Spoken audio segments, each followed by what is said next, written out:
Dumelang Sanbonan, welcome once again. This is VVIP Recap, Voters' Voice in Politics, proudly brought to you by a podcast party. I am Bafana Mudis, and I'm not alone. I'm with Duma Mabizela. Shampoo Z, are you good? I'm fabulous, I'm transcendent, I'm tired, but I'm also reinvigorated in my need to get the message of democracy across to the South African youth. Yes, and last week we had one of those where we went out to Cosmos City, Tsakane Mall, to engage with the people on the ground and also encouraging the youth to go out there, register and vote in the upcoming 2024 elections. But Duma, before you even go further, the past week was quite a bittersweet week. We lost one of our team member, the man who was behind the scenes doing everything right, editing, technical, sound, everything. Aaron Homolemo Mudise. Yesterday we were in Honeval, I think it's in Boksburg, yes. We laid him to rest in respect. The support was massive, you know. The traffic there was just, it kind of showed that this was Umuntu Wabantu, you know. And any reflections on this week?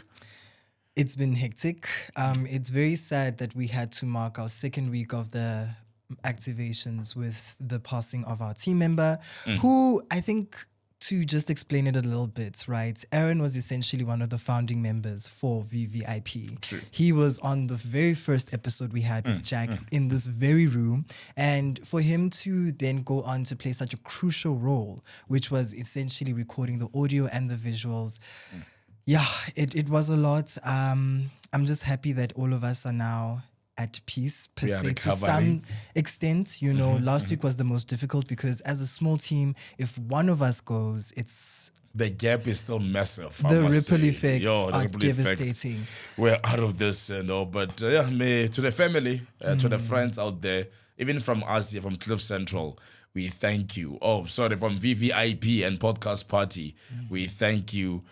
For all the messages that we received throughout last week of condolences, and we wish strength to family. And you are not alone. You are not alone. But then there was some good news as well. Halfway Toyota. It is. We have a brand new car. Oh my God. Halfway Toyota did the things. That does the things to do the things. And they just said, hey guys, we love what you're doing. We want to be part of this story, but allow us to drive you. So yes, now when we say proudly brought to you by a podcast party, driven by a halfway Toyota, you better know it's a brand new vehicle outside the Starlet Toyota. Nice, comfortable. The space, everything is amazing. Duma, I know you said it's better than my car, but it's fine. I'm sorry for speaking facts. I'm sorry that I'm being crucified for speaking the truth. I'm sorry that I am being held against my, why am I not allowed to express my true emotions? That's my truth, Some okay? truths don't set you free anymore, eh? South Africa, Toyota blessed us with a very gorgeous car. And man. it's not up to me to decide what cars people are already driving are going to be like compared to other cars. But it's because of halfway Toyota four ways that we are arriving in style now. It's so gorgeous. I thought it was an automatic. I didn't even feel Jack change the gears. I'm just like, why are you fiddling there? It's so smooth. He's like, oh no, how is the car supposed to move? And I'm like, oh, it's a... it's a the comfort in it, man. It's a manual. Unlike other cars where you feel every gear being shifted. Duma, if you want us to fight, my friend, I said nothing. But anyway, guys, big up to Halfway Toyota. We really do appreciate your sponsorship, your gesture of saying we want to be part of the history that South Africa is going through right now. 1994 is our 2024 is our 1994, and you are part of that change. And thank you for driving the VVIP team. Brought to you by Podcast Party. Let's go straight into Ngaba.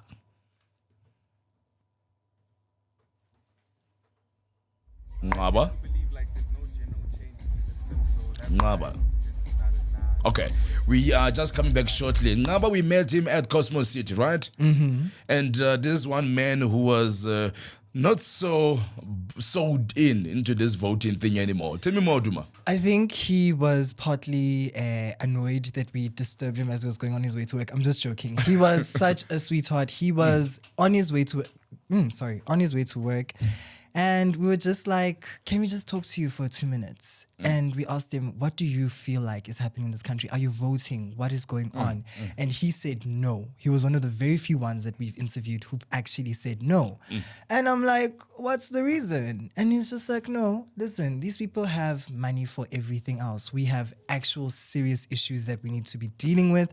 And we're told that the treasury does not have money. However, when it comes to parties and, displays of wealth and, events that they host in order to garner people's support, somehow the budget is limitless. So this is just what he said as well. Not far from what I've said, but let's hear from him. Are you voting this year? No, I'm not. Why not? I tend to believe like there's no general change in the system, so that's why I just decided, it's not worth my vote and my time actually to go and vote. Can you name a few instances that have influenced your way of thinking? Well, like with the state that the country is actually facing, most of the time, like I tend to notice that the government is like having funds for events that they do host and everything, but no funds to people that actually need them. For instance, like schooling.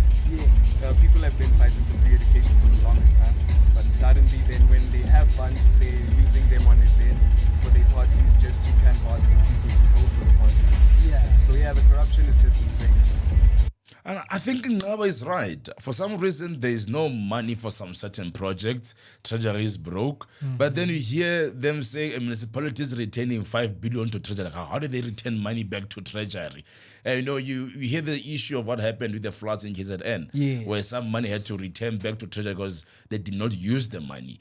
And also what you find is that politicians are so good in getting money for their own agendas. If they want to win election, how they want to get T-shirts and parties. But when it comes to water, when it comes to sanitation, they will always remember these people when it's election time. But whenever they are done with elections, they are back into their soft life, and it's basically more like they go asleep and they will wake up 5 years later. And it's disappointing to have such leadership in South Africa. I would say that I understand Ngaba's frustrations, I understand his anger, and I understand that he feels like he's not being seen.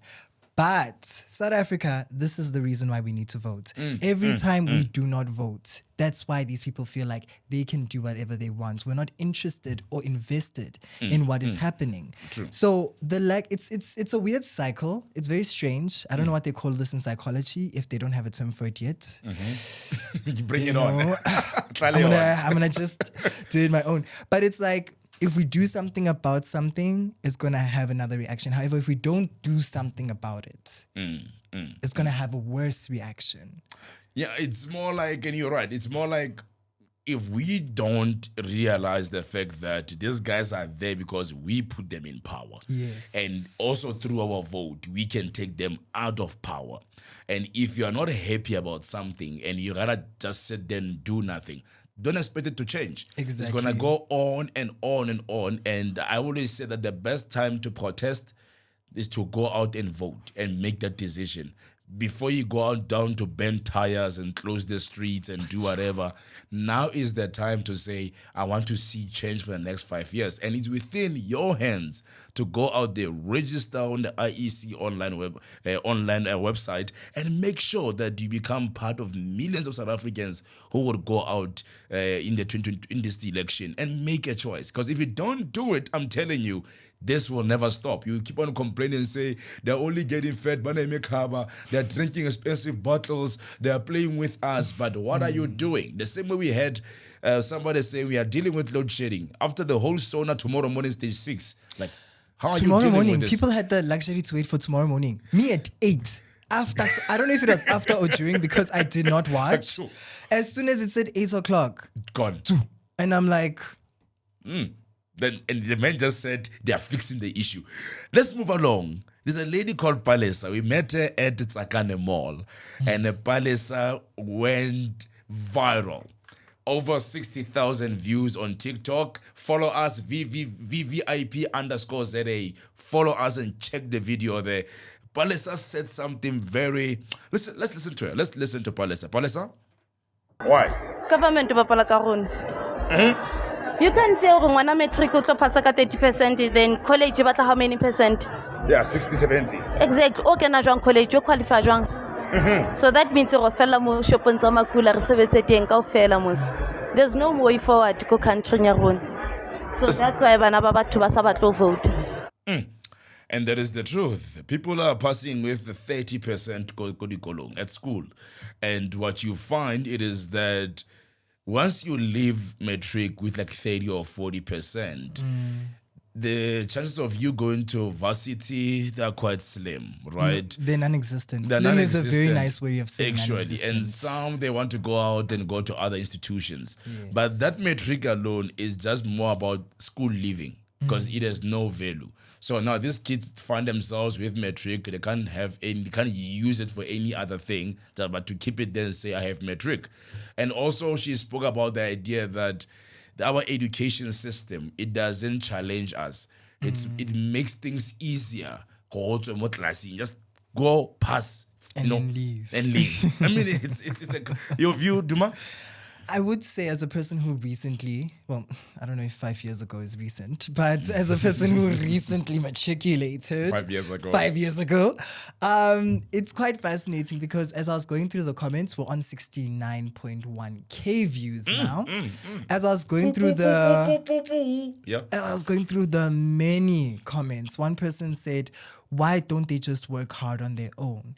And I don't think we get to understand, yes, there are those kids that have that self-drive to be like, I want to go to this point, or I want to get to this place, I want to go to VITS, I want to go to UJ, whatever it is. But we need to understand that in disadvantaged communities, when you're telling a child that all they need to achieve is 30%, and not giving that environment to succeed more, to dream beyond their surroundings. We're making sure that these people stay where they are without being positive contributors to the community that they're part of.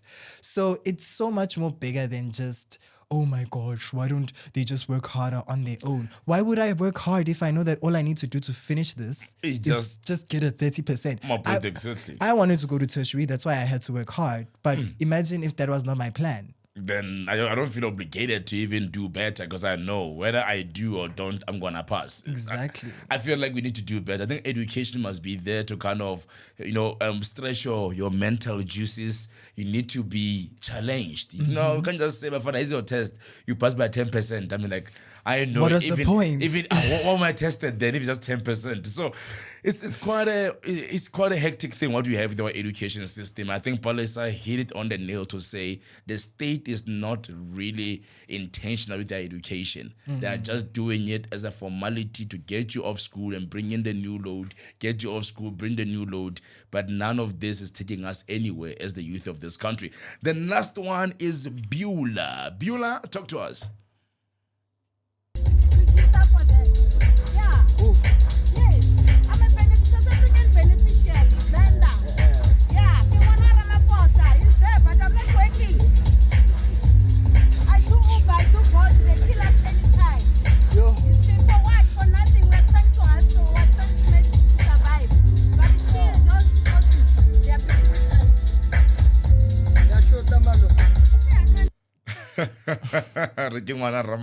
No, no, we are part of the same tribe. Why? But what they just take me down through Beulah. What happened there? Let me tell you something. So we were just kind of trying to wrap up the interviews. Like we had gotten a lot, so Jack was just like, okay, let's just get some background, let's just do some random shots so that at least when we're editing it looks more richer. So proper, yes. The video just started as me, runway walking, as people who've seen me walk. Just runway walking up to this, and then we just came across them and the groundworks people talking to this woman, but this woman was just like, she was ranting, she was venting, she was hurtful, she was tired. I can imagine. And then I'm just like, I look at Jack looks at me, and I'm just like, let me just make sure I can angle my mic so that she can hear us. But we did ask for permission afterwards, Poppy Acts, I see y'all. But, it was just so incredible because she was so impassionate, but it was boring that she was one of those people that after that entire rant of her when she didn't know that she was being recorded, as soon as we asked her for her permission, she was like, I'm shy. But I'm like, girl, you just went on a 5-minute rant of this entire thing. I think that's the issue we find a lot on the streets where people are saying, I don't mind talking, but please don't put the microphone here. It is just like, how I'm else are we? angry. What I'm else tired do you of think this. I'm going to do with this audio?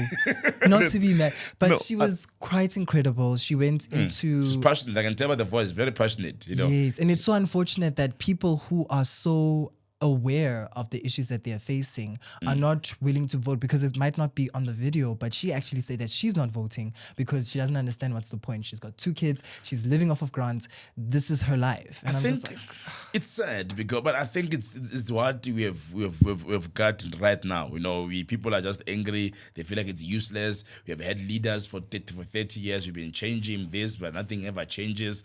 So I think at some point it becomes more like just a formality. You just need us to go then vote to give them money. They become rich and we continue being poor. But I still say that if you want change, this is your time. Get your ID ready, register, and go out there and vote. Anyway, that's it. This is a VVIP, proudly brought to you by Podcast Party. Catch us this week. We'll be tomorrow. We are at Mamelodi Mall, and then we'll be also the following day after that. We will be going to Varsity College is right on Wednesday here in Sandton, and on Thursday we are at AFDA in Rosebank. On Thursday, Valentino, we will be there at AFDA. And going further, then on Friday, the 16th, we are at Dobsonville Mall. That's our your gig guide. If we're not promising anything, but so please, you can show up there, come with your ID. The team will be there to register you immediately on the spot. And yes, you get to meet the coolest crew in the studio, Bafana Mudisa and Duma Mabizela, and we will give you a proper interview. Come and register. Make sure that you are part of the change we want to see post this election. Other than that, I am Bafana Mudisa. Have a wonderful day. See you same time, same place next week. This was VVIP Recap. Proudly brought to you by Podcast Party, driven by Halfway Toyota. Bye-bye. God bless. And before we let you go, I just want to say to those people that are not interested in voting, to quote Steve Harvey, if you're in hell, why would you stay there?